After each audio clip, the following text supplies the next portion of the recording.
Welcome to Pigskins and Pageantry, a podcast dedicated to all things SEC football. My name is Wes, and I'd like to invite you to join me, Jesse, and Matt each week as we discuss last week's games, news from around the league, make predictions for the upcoming games, and much, much more.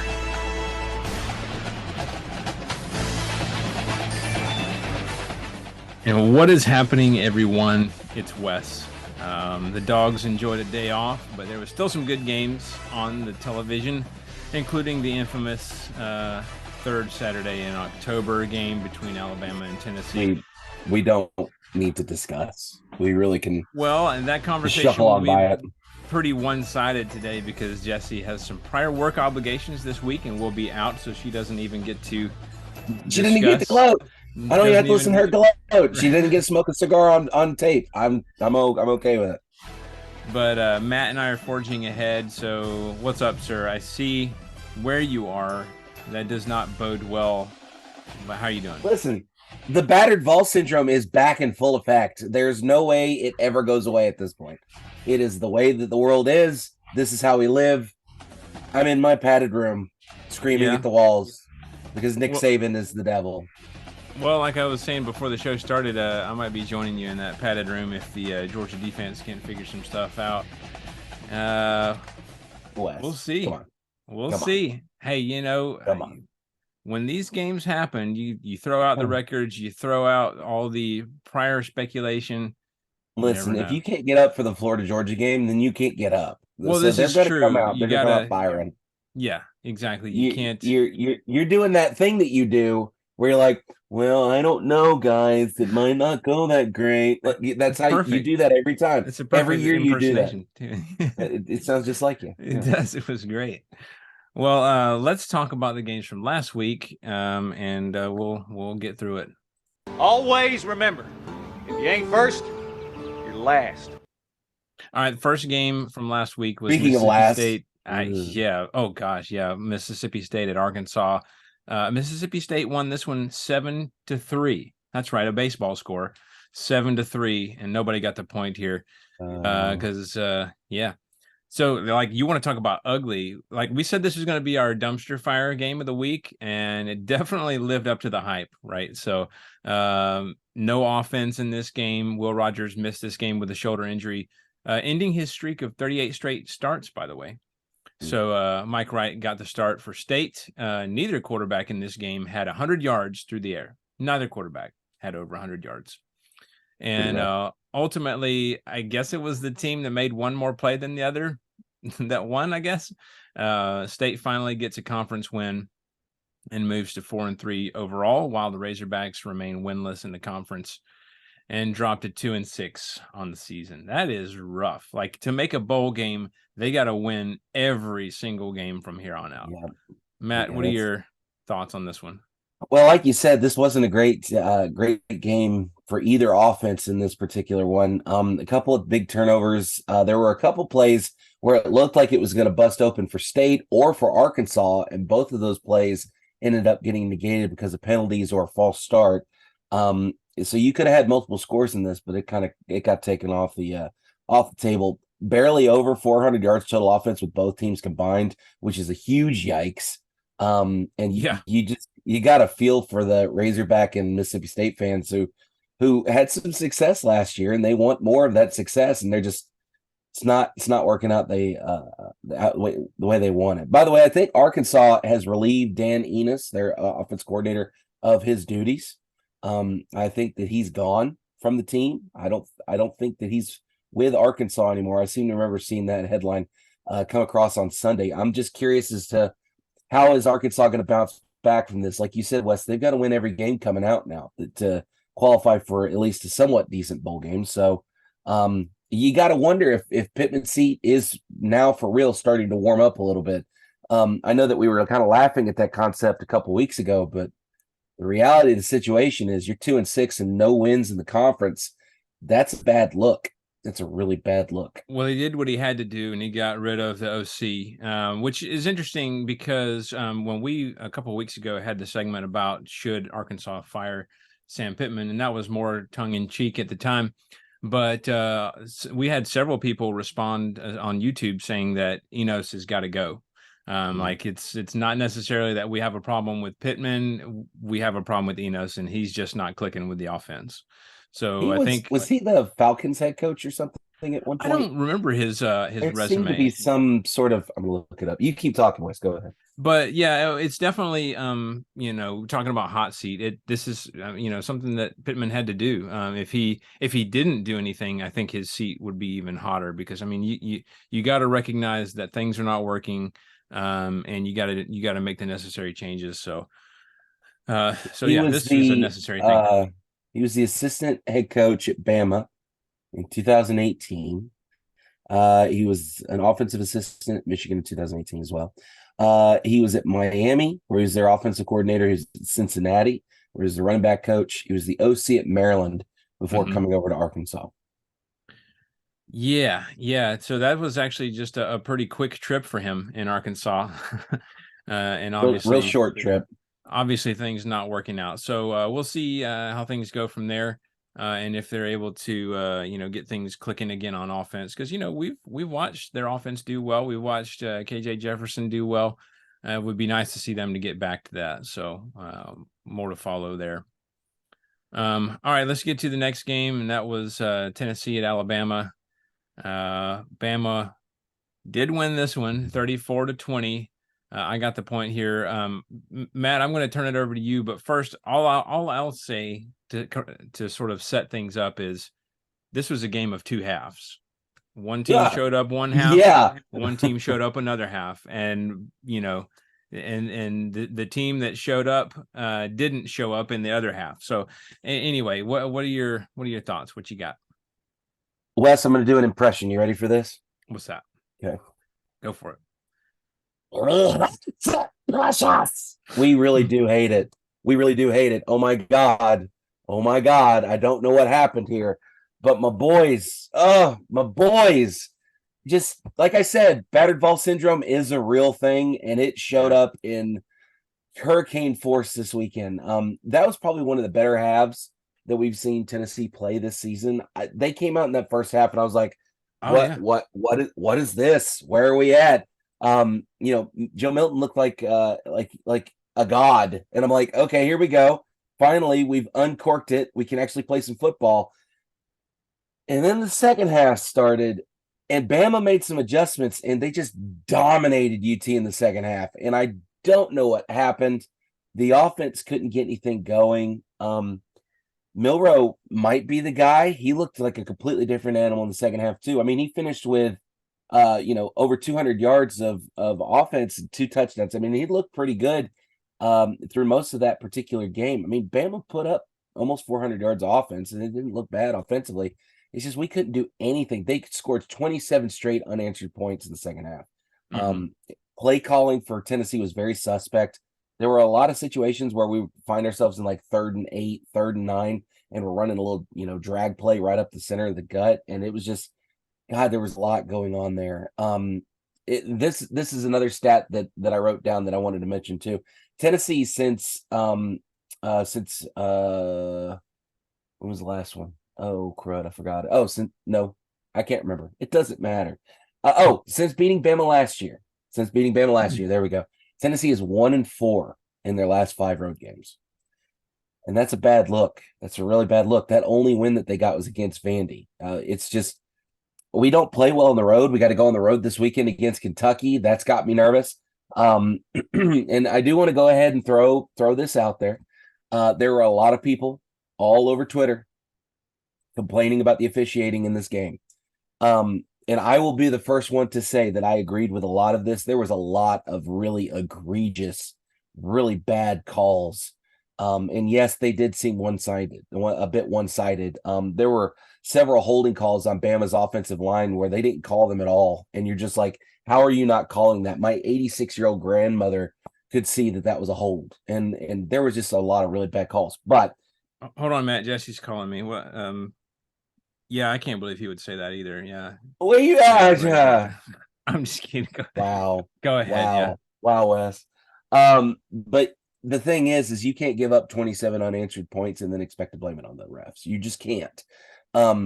Yes, there were some very questionable calls in that game, but that doesn't negate the fact that all three of our running backs, that three-headed monster running backs that we have, were completely bottled up in this game. And you can't excuse that. Second half, Bama made adjustments, and Bama played lights out in the second half.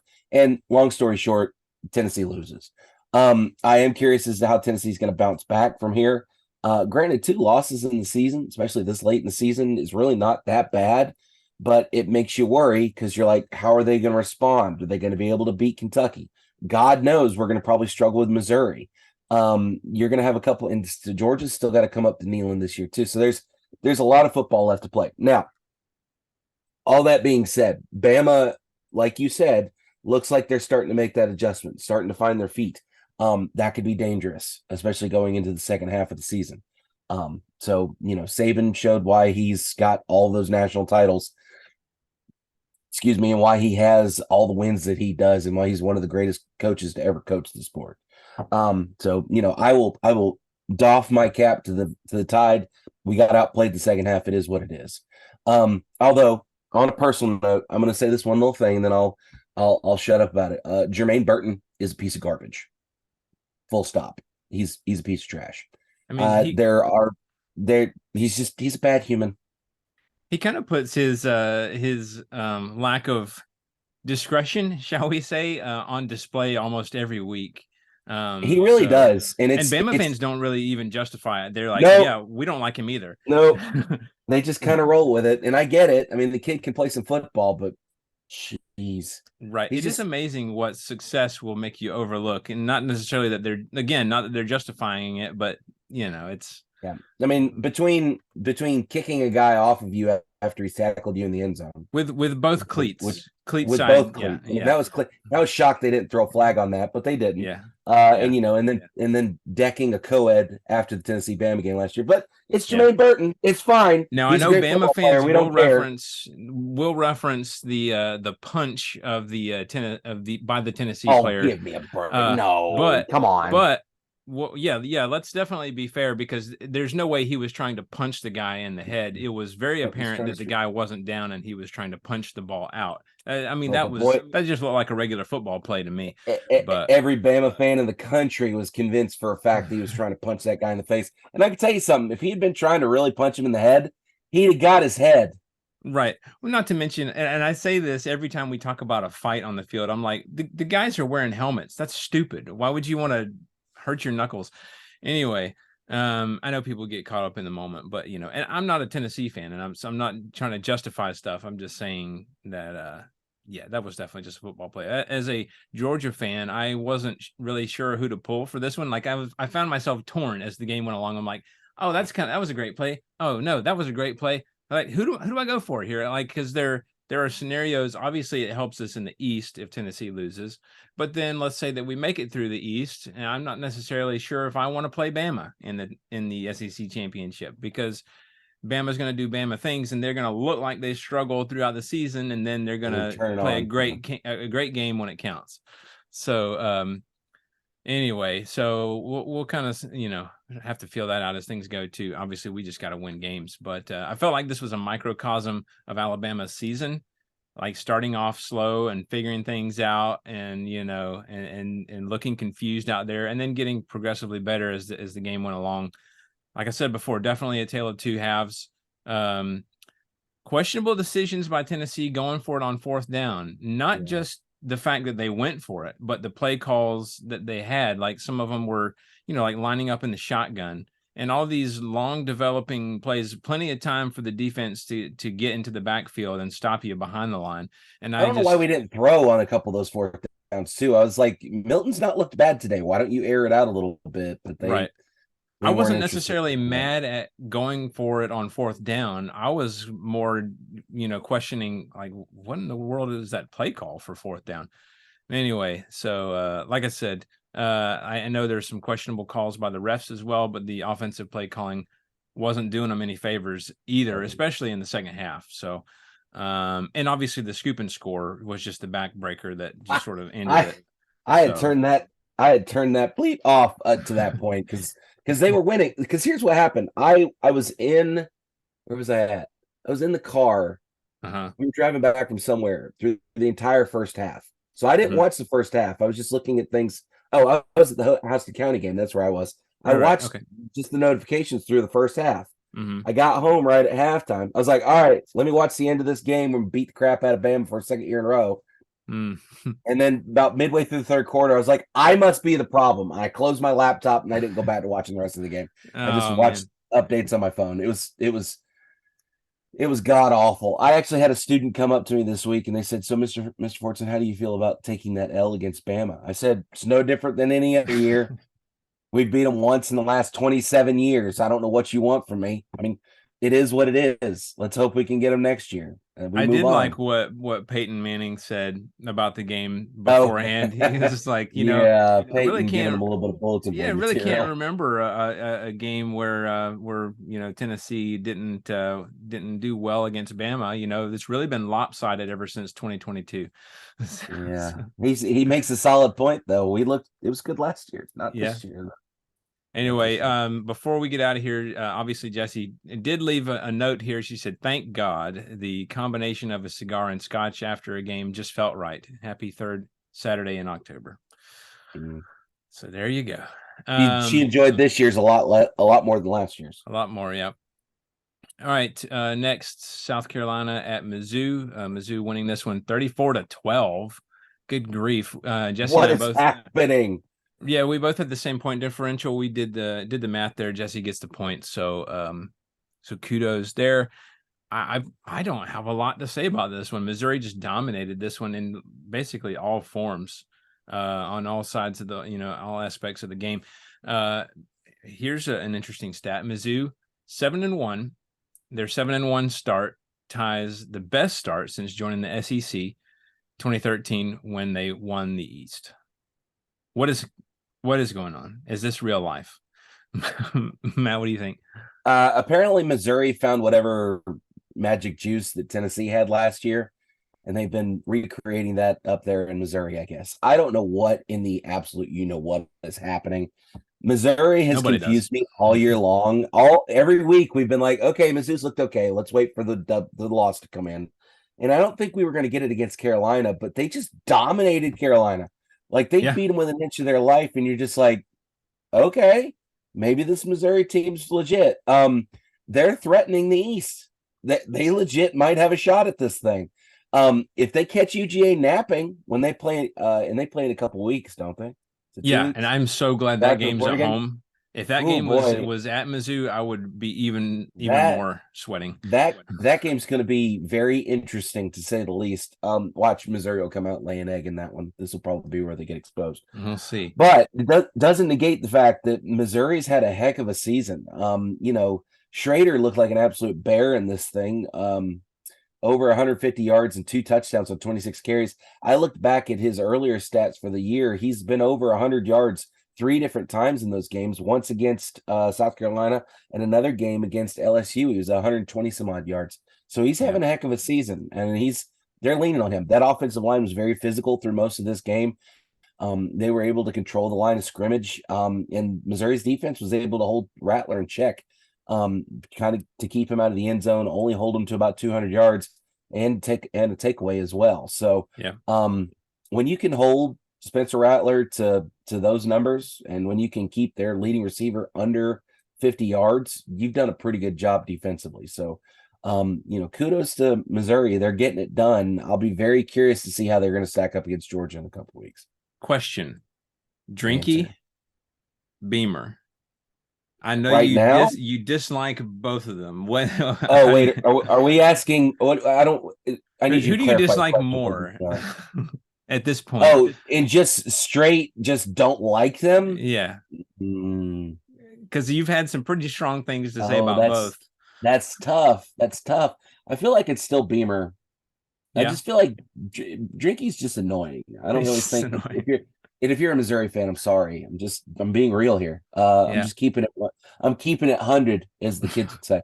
But I feel like it would probably be Drinky. No, sorry, probably be Beamer. Beamer just, even his post-game presser, they were asking him questions about the loss, and he says this deer in the headlights look, like nothing's clicking, and he's coming up with excuses. It's not a good look. It's not a good look. So I feel like if I had to pick one that I didn't like the most, it would probably be Beamer. Okay, that's fair. Not to mention the gimmicky stuff with Beamer and the crap last year about them beating Tennessee and taking our national championship shot. There's a lot of stuff there, but Right. But I can tell you right now, if I'm a Missouri fan, I am feeling fine as whatever, because Yeah. they're looking good. It's already bowl eligible, and as Drinky said, let's not stop now. We'll see how far we can go. So, all right, Guess he next circled is the wagons on Toughness Tuesday. I guess so. Yeah. MIZ. All right. Gracious. Ole Miss at Auburn was the next game. Ole Miss won this one 28-21. I got the point here. Once again, Auburn's defense keeps them in a ball game, but Ole Miss was able to make enough plays to get a tough win on the road. This was very similar to the Georgia game, where Auburn was hanging around the whole time, and Ole Miss just able to kind of eke it out at the end there. This is Ole Miss's first back-to-back wins versus Auburn since 1951 and 1952. It's been a minute. A stat. Yeah, that is a stat. Yeah, so signs that Ole Miss is doing decent, but also probably more reflective of Auburn being down. So Matt, what are your thoughts on this one? Well, a couple things kind of stand out for this one. Judkins finally getting over 100 yards and showing some signs of life is a good thing. I really wish that Missouri had played, or sorry, not Missouri. I'm still stuck on drinking. I wish that Ole Miss had played a little bit better at the beginning of the season, because you could potentially be looking at them making a run at the SEC championship, which they can still get to. There's time. It's just they've got to have a little bit of help because they lost that head-to-head to Bama. Right. But Ole Miss is starting to look better as they progress. Football seasons are all about looking better as you progress through the season. And I think that Ole Miss is showing some improvement. Now, along with that, Auburn has had moments where they are kind of showing that they're getting signs of life as well. They're hanging around in games with quality opponents. They hung around with Georgia for a little bit. They hung around with Ole Miss here. If Auburn can continue to do that through the rest of the season, then kind of build on that success next season, we may be looking at a resurgent Auburn program. Now, will that happen immediately? I don't think so, but one can hope. We need more people in the West to be competitive, so we don't have to see Alabama and Atlanta every daggum year. So right. Both these teams are in a spot where I think they've got some stuff to build on, and I'll be interested to see how that's going to work out. Yeah. All right. Well, let's go ahead and get to the final game from last week. That was Army at LSU. LSU so kindly painted the end zones with the Army camo pattern, and then promptly beat them 62-0. I got the point here. I don't have anything to say. This was a blowout. I mean, not that we didn't see this coming. Like we knew that this was gonna be the tone of this game. So I don't know. I don't have anything. Do you have anything? Well, I just had a really bad thought, really bad joke that I'm going to tell you off air, Wes. I don't want to say it on here because that would be that'd be bad. But listen, this was a nuke. Just like we anticipated. Army comes into this game not looking that great. Their record wasn't very good. And LSU is a program that's been looking decent. Daniels has had a heck of a year, and he showed off in this one, over 250 yards and 3 TDs in this game. So he had himself a day as well. So again, LSU just looking to build on the success they've already had, and taking care of business at home. Which, if you can't take care of business at home, against Army, I don't know what to tell you. Yeah. All right, well, that does it for last week's games. Current pick'em standings, I've got 29, Matt's got 23, Jesse's got 15. So, I mean, you're pulling away, Wes. We still have lots of games, so I'm not getting comfortable until I'm far enough away. You're doing the old Jeff Gordon thing where you get plenty of car lengths out in front. So you're going to take off. Well, I hope so. All right, well, let's talk about a quick bit of news here. Here's the news. That's been the first time in a long time I've played that clip, and that just brings me so much joy. All right, so the news this week: Jim Harbaugh is in hot water yet again. That is not what I wrote, Wes. He is a big fat cheater, is what Matt says.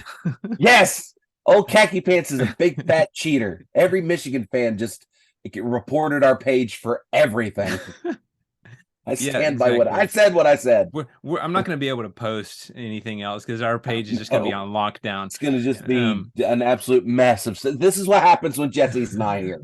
This is the result. It's your fault, Jesse. You should have been here. So let's talk about it for real. Like, so this is obviously he's been accused of sign stealing. And the question is that a big deal? Is this outside the norm? Is this like, does this not happen? Do other schools not do this? Like, why is this a big deal that Jim Harbaugh and Michigan are doing it?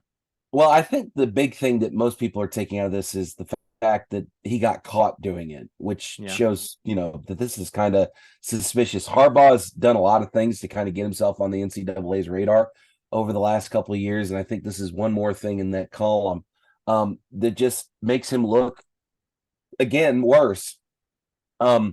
Is it a big deal? Is it technically illegal?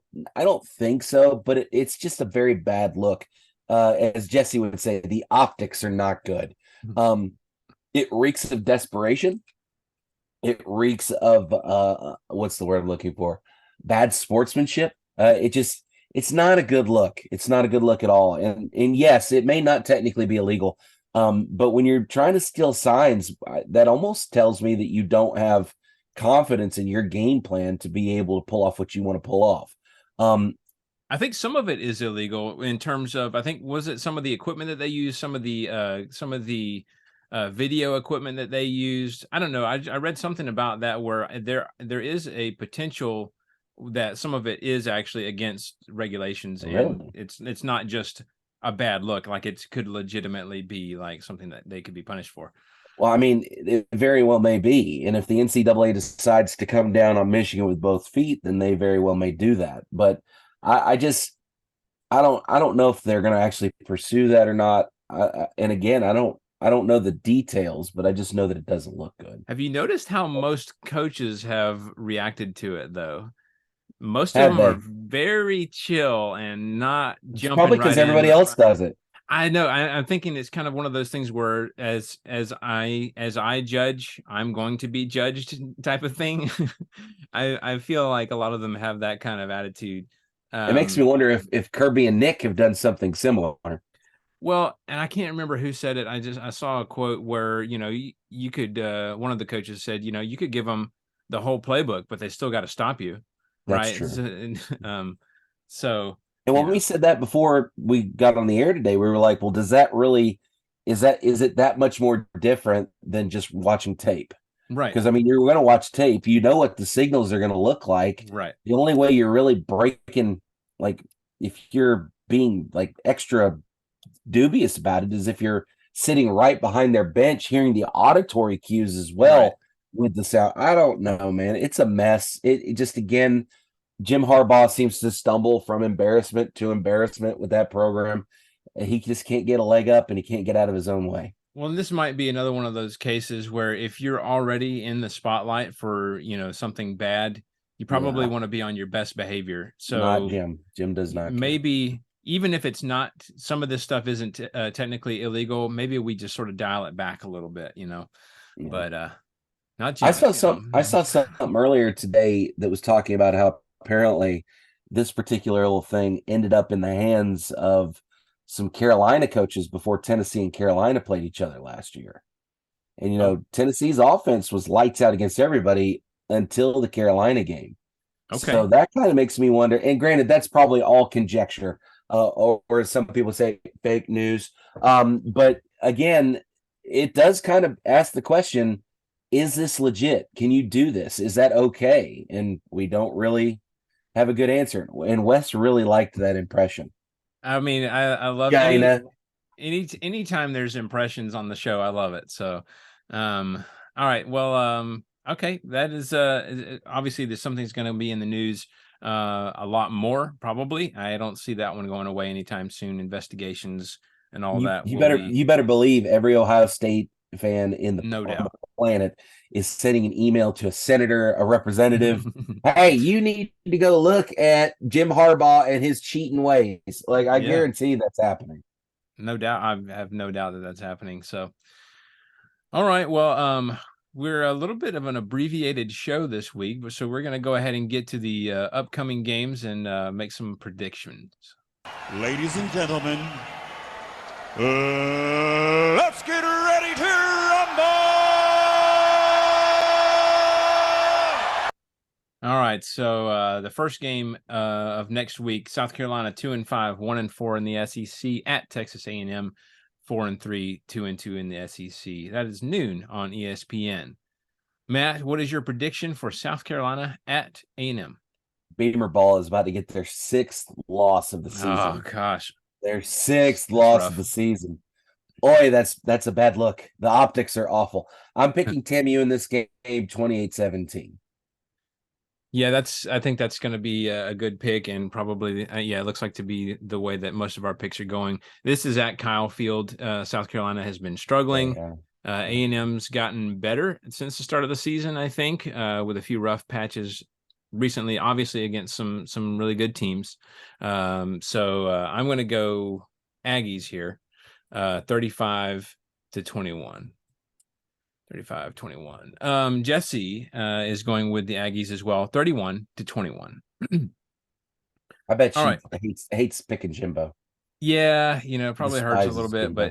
but you got to get that point, right? So all right. So as you can see behind me, I have a photo that I actually took like 7-8 years ago or something at the Georgia-Florida game that we cannot call the world's largest outdoor cocktail party. You can call it that, Wes. Have that right. You have the First Amendment right. You have your protection of free speech. You can call it the world's largest outdoor cocktail party, by God, if you want to. Well, that's cool. That was sort of a bit of irony. I was calling it that by not calling it that. I don't know what. Anyway, so I thought this was appropriate for this week. It is a great venue. I'm still not a huge fan of the neutral site. Not a fan. I would love to see home and home. I would love to see. So would everybody else in the conference, Wes. I would love everybody else in the conference. I mean, it would be great. It would be better for recruiting. I think you could, host recruits and bring them into your home, your home stadium on this a huge game, a huge rivalry. But I digress. That could be a whole, discussion in and of itself. One day they might do it, but I doubt it. They're making a lot of money off of this.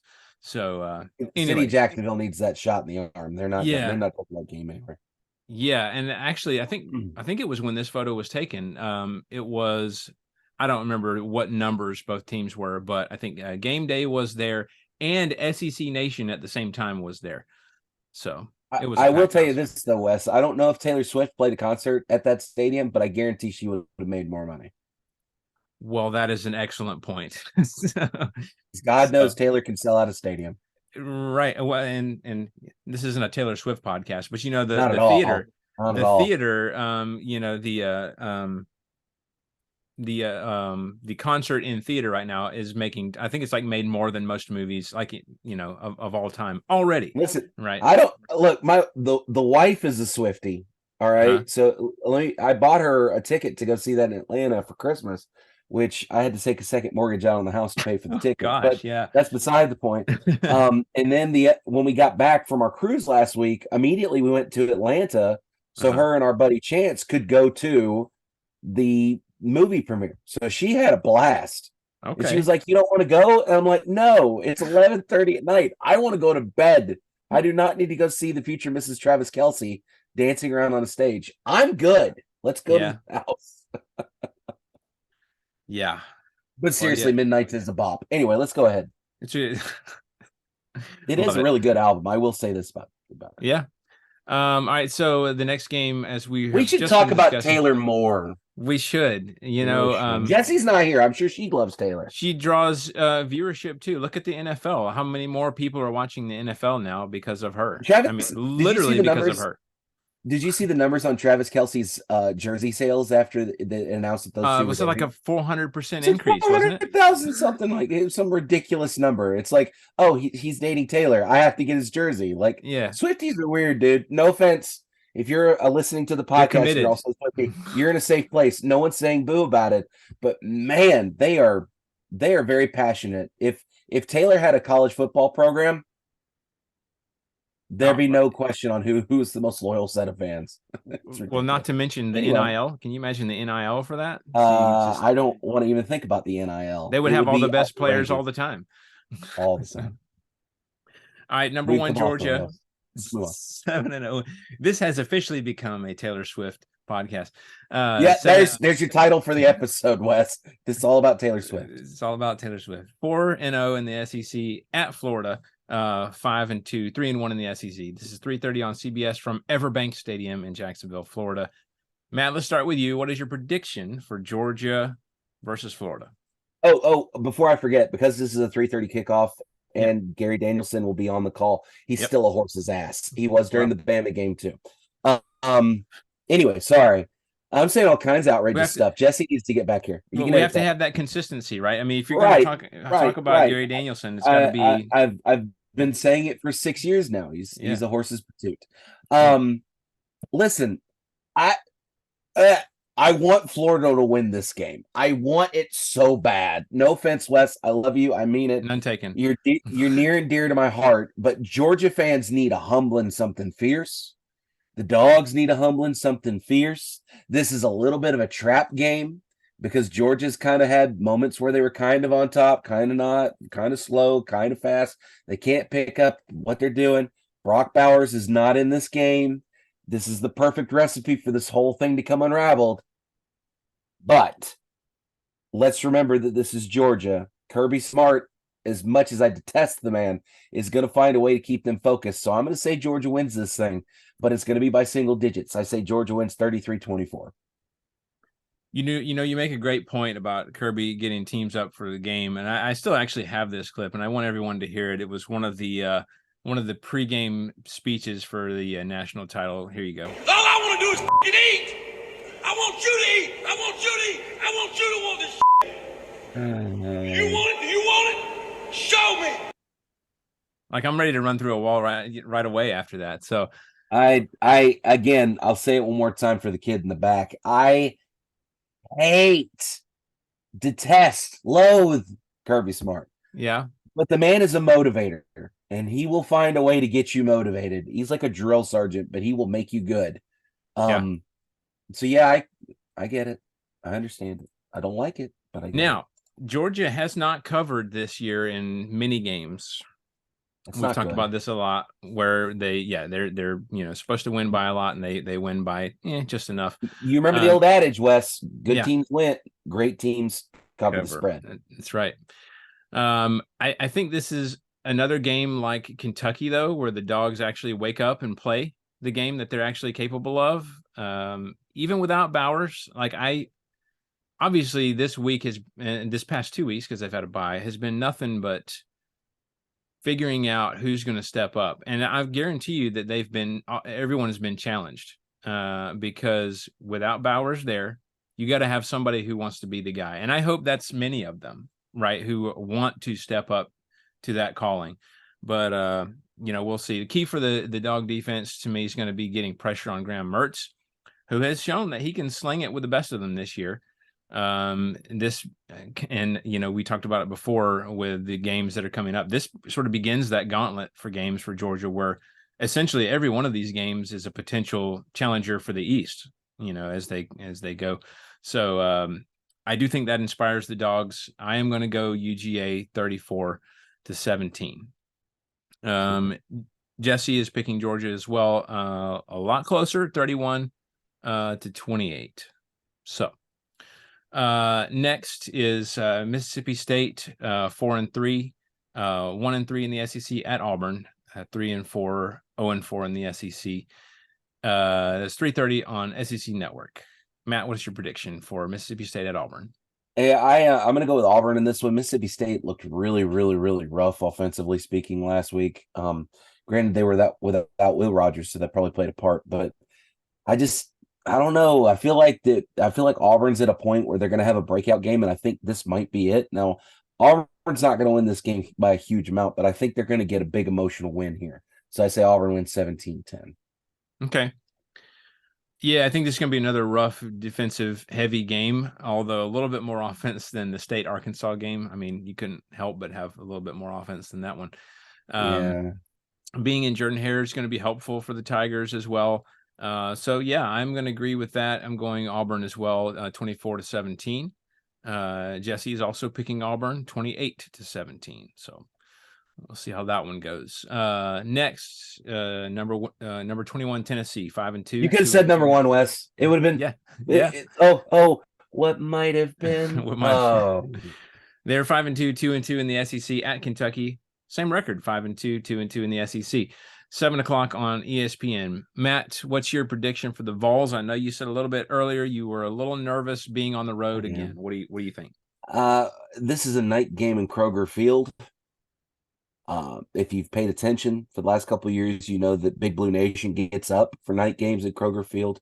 They're going to come out, full bore. They're not going to hold anything back. We'll have had a whole day's worth of day drinking to get wound up for this game. So I think Tennessee still finds a way to win this thing. I think that Tennessee is going to be looking to bounce back after a really ugly loss in the second half of that game last week. So I'm going to say Tennessee wins, but I think it's going to be a late score, probably on the last 3-4 minute drive in the fourth quarter. I'm going to say 24-17 Vols. Okay. Yeah. So like we said, they're in Kroger Field. I think Tennessee does right the ship here. Like you said, I think they're kind of going to be playing inspired and wanting to right the ship after that. So Joe Milton, I think, is going to have a good game here. And I think the defense of Tennessee makes it a rough day of it for Devin Leary. I'm going to go in a close game, though. Tennessee 28-24. Jesse is saying a close game as well. Tennessee 30-27. All right, the final game. Keep in mind we got a lot of buys. So we only got 5 games? 2, 3, 4, 5. Yeah, 5 games this week. So not a ton. But a few good ones. Next, or finally, is Vanderbilt 2-6, 0-4 in the SEC at Ole Miss. Number 12, Ole Miss 6-1, 3-1 in the SEC. That is 7:30 on SEC Network. Matt, your prediction for Vandy at Ole Miss? What do you got? Does Vanderbilt pick up their first conference win this week? Oh, snap. Survey says no chance, man. You can go ahead and take it to the bank. Ole Miss is going to win this ball game.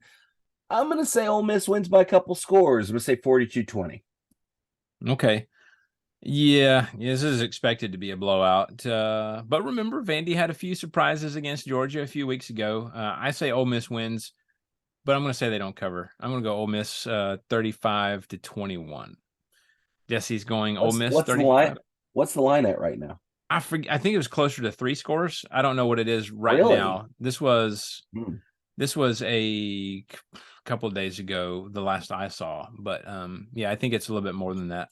Interesting. Maybe 17-21. I don't know, somewhere around that. But Jesse says Ole Miss 35-17. So that does it for the upcoming games. And that does it for basically the show, unless you got something else, a burning topic to talk about, Matt, or anything that you just want to get off your chest. Do you want to talk politics? Gosh.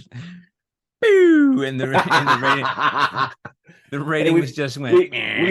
We finally have a new Speaker of the House. That's something to talk about. But we'll have to talk about there. We don't like to mix our sports with politics. It's usually not going to end well. Yeah, we enjoy just having a good time, and it is one thing that sports can do is bring us all together. And sometimes that's all together in mutual hatred of teams. So I heard that. So anyway, let's go ahead and get out of here. I appreciate everyone listening. If you'd like to contact us, please email us at pigskinsandpageantry@gmail.com. We are at Pigskins and Pageantry on TikTok, Instagram, and Facebook until we get reported by the Michigan fans and cannot post any longer. We are on X at PPS Podcast. I was waiting for that.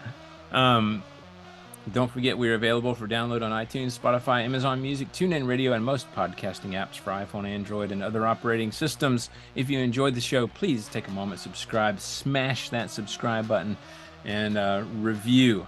We would love 5 stars. That would greatly help our visibility, and more people can find us, and we can continue to talk and have great conversation with wonderful people. This is Wes. Until next time, go Dogs, beat Florida. Hey guys, guess what? The Phillies lost. They're not going to the World Series.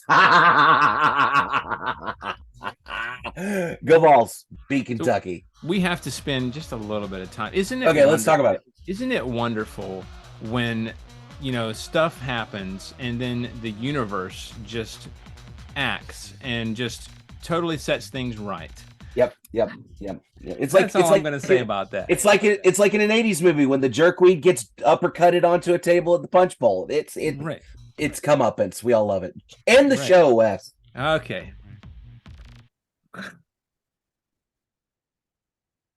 Oh my God, I'm so tired.